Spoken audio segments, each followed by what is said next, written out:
Hello guys, it's Rocket Chicken, and today I'm here to teach you about the new expansion, Warlords of Draenor.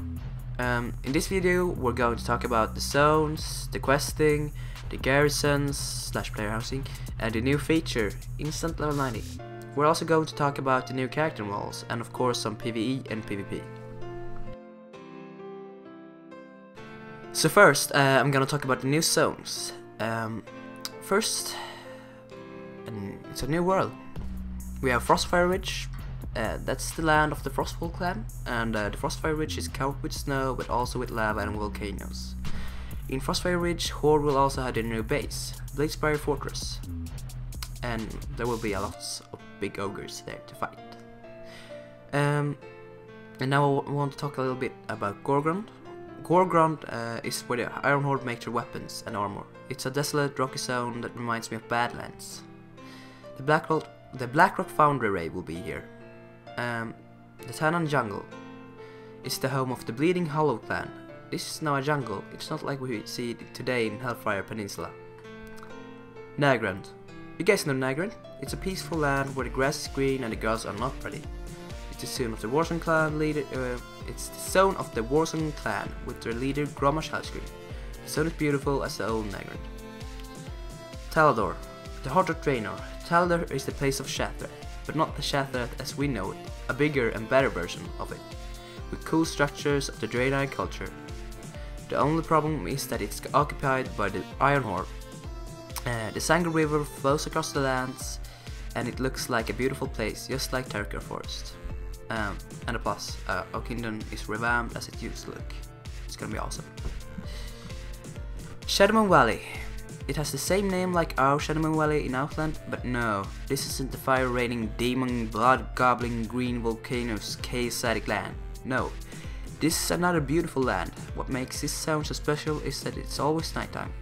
This is the land of the Shadowmoon clan with their leader Ner'zhul. The Black Temple, as we know it, used to be called Karabor, and Karabor is the new Alliance city, led by Velen the Prophet.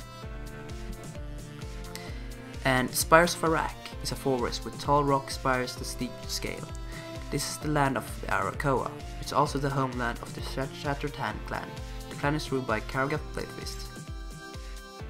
In Warlords of Draenor they want to make questing much more fun. They want it to be like the Death Knight starting zone in Wrath of the Lich King. And they also want to make you more excited when you turn in a quest. It will randomly generate a green, blue, or epic reward for turning in a quest. There are also some changes to the UI. You will be able to see the key storyline of the quests, and you will also see on the map where to pick up the quests. I think this is some great improvements, because you'll be able to see where you pick up the quests so you don't get lost or can't do the last few quests in a zone, because that really sucks.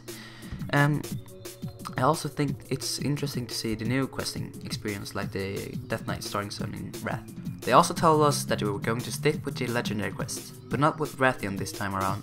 I think that the legendary quests are great, though I didn't do all the legendary quests in Mob. They also told us that there almost won't be any daily quests in Warlords of Draenor. They instead told us about the dynamic events that will pop up and treasures and chests that you can pick up for rewards and experience, so you want to adventure more. I think this is a great implement to the game because you aren't really getting rewarded for like going around and like experiencing the content, so going around and finding stuff, so I think this will be a great improvement to the game. Garrisons, also known as player housing, will be in Warlords of Draenor. But what are these garrisons? Blizzard told us that they were going to be like farm on steroids, the farm times 100.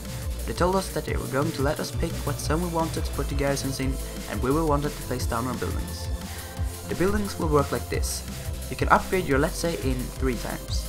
Each time it gets a visual upgrade, like it gets larger, and it gets a bonus too, like that you can recruit more followers. But what are followers? They are like companions and peons that will do what you want. Let's say you want them to go pick ore in your mine. They can do that and come back in 1 day. Or you want them to go do a dungeon. Maybe they will succeed and come back with loot, or they will be captured and you will have to go get them back. I think this is a really nice implement to the game, and I will sink many hours to the game because of the garrisons. Instant level 90. Say what? Alright, calm down. You won't get like tons of free 90s, and this won't make the previous expansions useless. This implement will instead make old players start with WoW again. Let's say you have a friend from TBC and he or she wants to start playing again, but they just want to jump straight into it. They can upgrade their character to level 90 and start directly to experience the new expansion with you. And you'll only get like 190 for every account with Warlords of Draenor on them, so it's no biggie. Wait, what? No new race or class? Personally I thought they would add a new race or class, because every other expansion added something, but then I realized I think they would have made a character and made a new race, but they didn't. They made the new character models instead. That segues us into new character models now. What is this? I won't have my same personal character anymore? No! No problem, says Blizzard. They've been working hard on these models to keep their personal feel. They just made them look a bit more up to date looking. They showed orc males, gnomes, Tauren males, undead male and female. I personally loved all these models, and they will revamp all of them except Goblin, Worgens and Pandaren. There will be some PvP changes in Warlords of Draenor. Something quite interesting is the new PvP zone. At Blizzcon they told us it would be like the old Aldrich Valley experience. Log out, and when you log in the battle would still continue. You will have machines and other cool stuff to destroy the enemy. And don't worry about the balance of the Horde and the Alliance. The cross-film technology will be here too. They also added some new improvements to the BG UI. Also the flags like in Air the Basin timer will be shown on the map. And Trial of the Gladiator is a new feature. It's the new arena mode in Warlords of Draenor. Any player will be able to queue for this new feature, but the Trial of the Gladiator won't be available every time. Only specific dates and times will this be available, and you can practice whenever you want. PvE.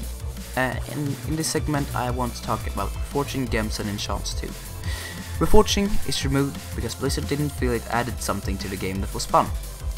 Gems, less items will have gems, I think this will lead to that the items with gems will be more attractive.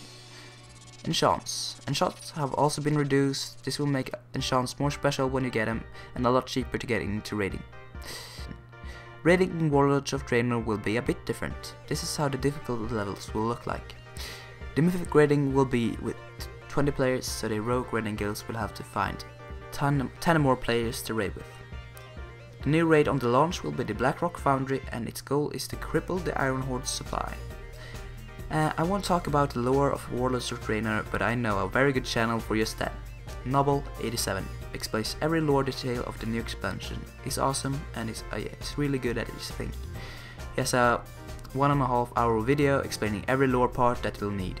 If my video was any helpful to you, please like, comment and subscribe to this channel. More Warlords of Draenor videos in the future if I get the beta key. Thanks for watching. Goodbye.